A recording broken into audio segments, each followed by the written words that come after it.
In this episode, I'm going to be telling you what you shouldn't do and what you should do to best move forward and not to identify with your past. Hello, my darlings. Welcome back to my channel. My name is Ariana Kaiser, and I'm so happy you are here today. So, I wanted to talk a little bit about this. Have you ever had a friend or an acquaintance or even found yourself constantly dwelling on the past? Or finding ways to make excuses because of your past, using them as your identity and who you are today, and allowing it to define who you are today. Now, well, it's time to break that cycle, okay? So let's jump into what we shouldn't do with our past. I made an acronym. You don't have to remember it, but it is IRD. So identify, repress, or dwell. We don't want to do these things with our past, because if you're doing any of these things, it's just a negative space. It is holding you back from the future self you deserve. Jumping into identifying, we might start to find ourselves identifying with our past because we kind of think, okay, this is like who I am. This is what makes me me, is these past experiences you've had. Well, yes, on the one hand, all the steps that you have gone through has made you the person you are today, but to actually truly identify with your past is just holding you back. We might even start identifying with our past so much so we build a career around it. Like, for example, myself, I was starting to create my whole content career around my past identity. I, for a year and a half, and even more than that, had dealt with just 24/7 anxiety. And so I was like, okay, let's make my content about helping people with anxiety.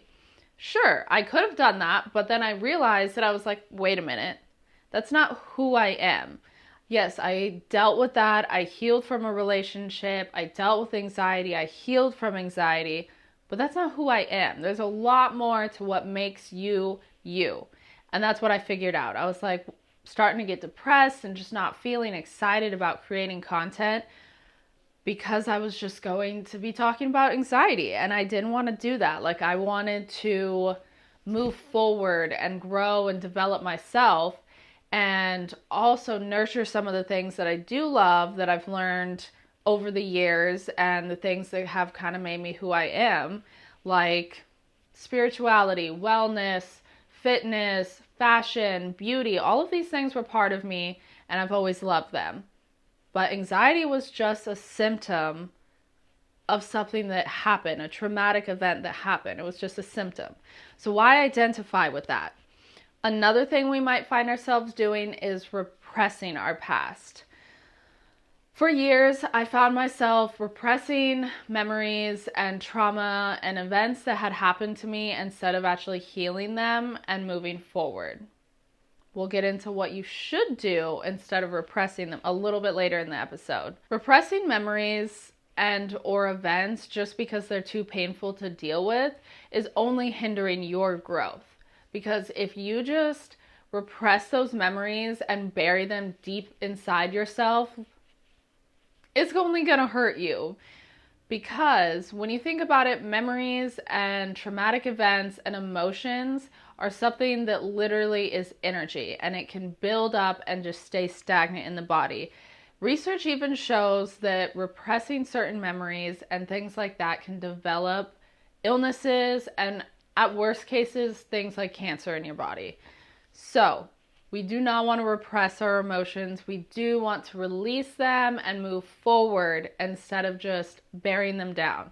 Because, I don't know, many people have probably been told to just get over it.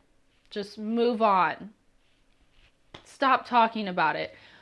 Well, it's easier said than done. You actually have to do something about it. You can't just say like, oh, it's fine, I moved forward, when really deep down, like, you hurt, you like feel that pain still. No, we're not wanting to do that. That moves us on to D, which is dwell in the past. Dwelling on the past does you no good. Constantly thinking like, oh, woe is me, or my life is hard is not doing anybody any good. It's hindering your own growth, and it is not allowing you to actually move forward and grow. To actually like take an experience and like analyze it and move forward. Those are the things we want to do. Dwelling on the past can hinder us from enjoying the present and experiencing joy in the days that we are living right now. Right now. So, it is holding us back from embracing the new opportunities life has to offer for us. What do we do? Let's move on to some of the positive aspects and what we can do from what I had just kind of gave you a summary of identifying, repressing, or dwelling in the past. Now moving forward into what we can do is RLR. That one's like, doesn't really have too much of a ring to it, but RLR. To reflect, we want to learn, and we want to release. These are all the key things we want to do with our past that help us be the best versions of ourselves today, and to actually keep growing and developing ourselves, experiencing joys in our everyday life. Instead of identifying with our past, we can spend time in reflection. And a really good way to do this is spending time journaling. Just for myself, I was able to come to the realization of the fact that I was starting to identify with my past by journaling. I just was writing out my emotions and writing out how I felt about what was going on and the choices I was making. And that's when it, ding, ding, ding, it clicked. I was like, so I'm literally just making my life about anxiety. Like, that's not what I want to do. And so journaling can be a really powerful tool to talk through and kind of extract valuable lessons from our past. Number 2 is going to be learn from our past. Yes, you've probably heard, yes, we should learn from our past. These are all probably things you've probably heard maybe here and there, but can be such powerful tools if you actually apply them to your everyday life. So by learning from our past, we can identify the patterns that have happened in our past. So spending time journaling and just analyzing, but not too hard. Don't spend too much time analyzing. That's not healthy either. Because I come from myself, a very overthinker. If you're just sitting there and ruminating on it and overthinking, it's not doing anybody good. Learning from our past, we can identify patterns and behaviors to avoid them in the future.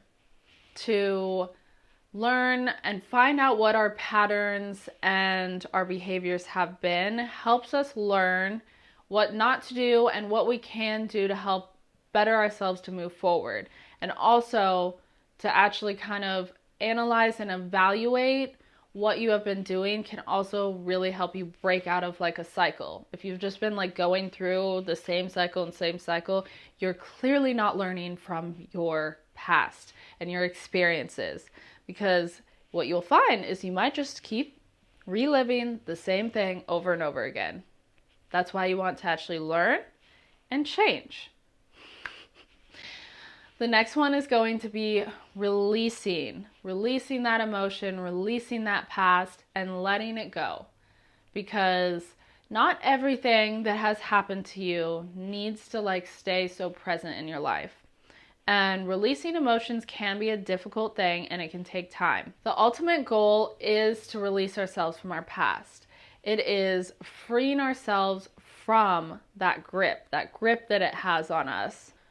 This can also be done in various methods. Journaling, as I already said, I think is one of the best ways that we can release and process any of our emotions. But it is also really important and really good to maybe write down these events and then out loud, read them out loud, and then you can burn them. It is a very symbolic way of truly releasing these memories and these emotions and these events. It may seem a little out there, but it is very known. When you really think about it, if you burn it, it is just truly the best way of like destroying it, watching it, and releasing that energy. You can let it go. Because sometimes if we just write it, it still stays in there. Like, it's still in the subconscious and you want it to actually release out of you. You don't want it to just stay in there. So if you still find yourself like really like thinking about these certain memories and emotions, and you can like feel it in your body, somewhere in your body, you haven't fully processed it. You haven't fully released it. But trying some of those methods, doing some audio, verbal journaling can be great. You can sit there with your phone. Most everybody has a phone. So you can sit there and just talk it out, hash it out. Let it go. Cry it out. Release the emotions. I've already talked about this in my past episodes, but it is a very important thing. Seeking therapy can be great to work through your past because you're talking with someone else who has the tools to actually help you through it. But if that is not what you want to do, you can also ask a friend, hey, I really just need to have a session with you where I just let out all of this shit, let it out, cry it out, and then we'll just leave it there.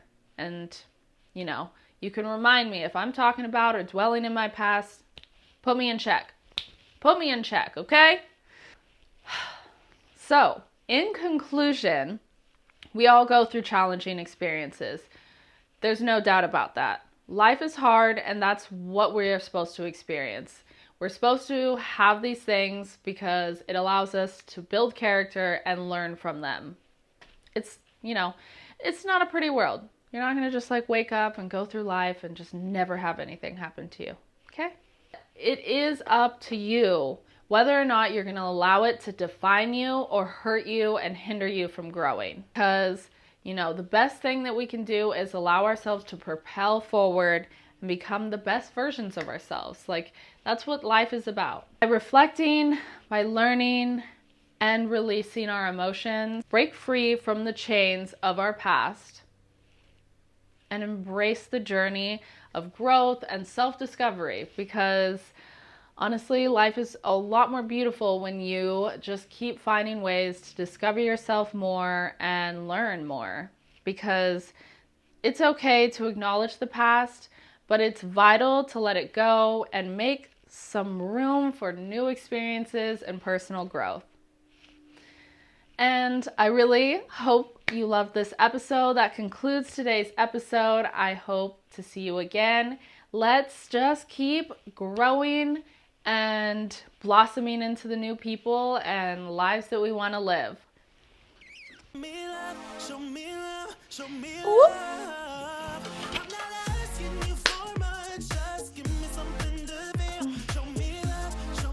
Oh, my throat hurts after that.